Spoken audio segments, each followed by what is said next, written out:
So the initial setup of the new home office desk situation is now complete. So let me give you guys a quick tour of the desk setups as well as just share my vision for how this room is going to continue to evolve. So this is what it looks like when you first step into the home office now. These desks are from a brand called B-Flow, and I chose them for a few different reasons. I think the first one honestly being the simplicity of how they look. So you'll notice that there are actually 4 legs on this desk instead of the traditional sort of middle support and 2-legged structure of pretty much every other sitting standing desk. I'm honestly not sure why all the other sit-stand desks are designed like that. I think maybe they all use the same manufacturer, but I think this one having the structure of a traditional table just makes it look really clean. The second reason why I chose these desks is because all of the amazing modularity and multifunctionality built into them. This desk has a lot of different intentional designs, such as on the side here, you have this rail that you can have a bunch of different attachments for. So right here, I have a headphone stand. Along the top, you'll notice that there's a slit actually running through the back of the desk, which is perfect for having things like this wireless charger, for running cables through it. And there are these little pieces of rubber that basically hold the cables in place so that when you unplug something, it doesn't just fall back into the hole. And then speaking of cables, under the desk, you'll notice that it's pretty much, aside from obviously the wire that has to power it, completely clean. So the cable management on this desk is super easy. All of the cables that I do have are sort of hidden in this black compartment up there. And it also has this modesty panel right here, which basically hides any cables you might be running from your computer to this little hub right here. This black strip right here is also magnetic. So again, there's a bunch of different accessories that you can sort of add onto this desk. Of course, it is a sit-stand desk. So let me show you how that works. There's this little metal knob right here that's actually completely wireless. You can put it anywhere on the desk. If I click it and press this way,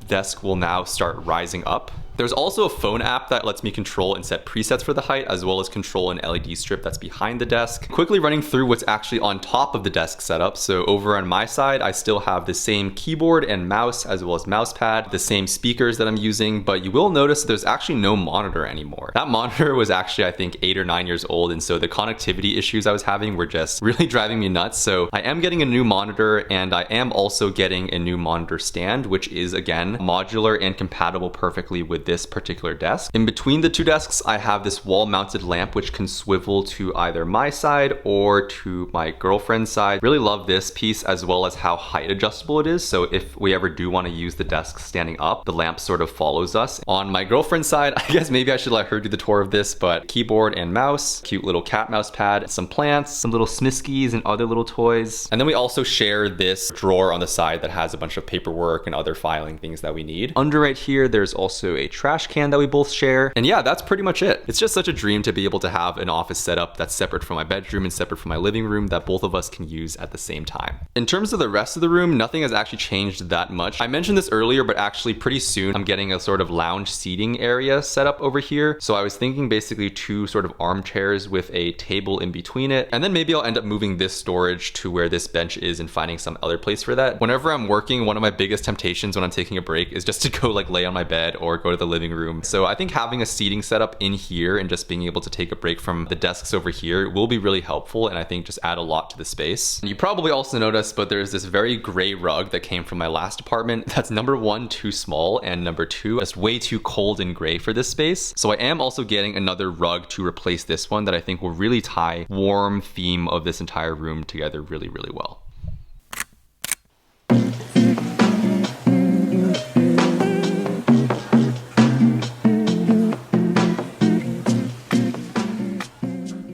So I'm sure most of you guys know this from my content, but in case it wasn't obvious enough, I do not live in the city. I live pretty deep in the suburbs. In order to get pretty much anywhere, even like the grocery store, I do drive a car. Up until now, I've been driving my dad's old 2011 Acura TL. I was driving back from the gym and my car engine pretty much completely failed. Luckily, I had already exited the highway, and so it wasn't too dangerous, but it definitely did make me realize that it's about time for a new car upgrade. I honestly am not a car person. I really just see it as sort of a method of getting from A to B. If I still lived in the city or I lived somewhere where public transit was a lot more accessible, I probably wouldn't even have a car. I know I want to get an electric vehicle, which I think will be a lot more convenient since I mostly work from home and don't need to commute long distances. I've really been considering 2 main options. The first one being the Tesla Model Y and the second one being the Volvo EX30, which if you've been watching my channel for a while, you might remember I actually went on a brand trip with a Volvo to test drive this car when it was first revealed. I liked it, but at the same time, I've heard a lot of really great things about the Tesla Model Y. And especially living in California, I feel like it's just super convenient to have a Tesla. I actually just scheduled a test drive for the Model Y, and I'm about to head out and try driving it for the very first time because I've actually never even been in a Tesla before.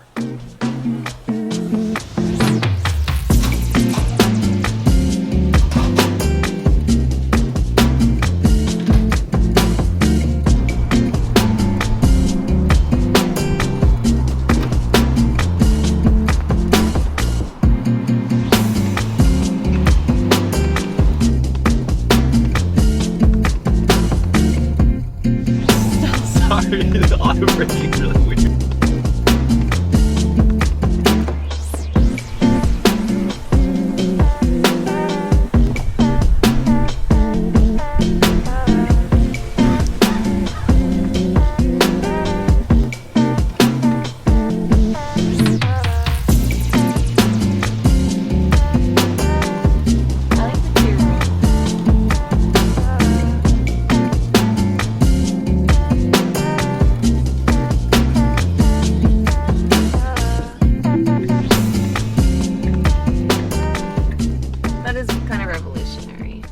Okay, so we just finished test driving the Model Y. What do you think? I liked it. I liked it a lot too. I think all the smart features like the self-park, the sensors and showing all the cars around you and like when people are driving and where to park and all stuff like that, I feel like was very convenient. Super intuitive. The one thing that was a little bit weird is that the car automatically brakes and you lift your foot off the pedal. Sometimes I was stopping a little bit early and it was really weird. But I think it's something that I could get used to pretty fast. And yeah, I would say overall 2 thumbs up. I really liked it. Like I said, I'm also considering that Volvo EX30, so maybe we'll go test drive that one next, but like this one a lot.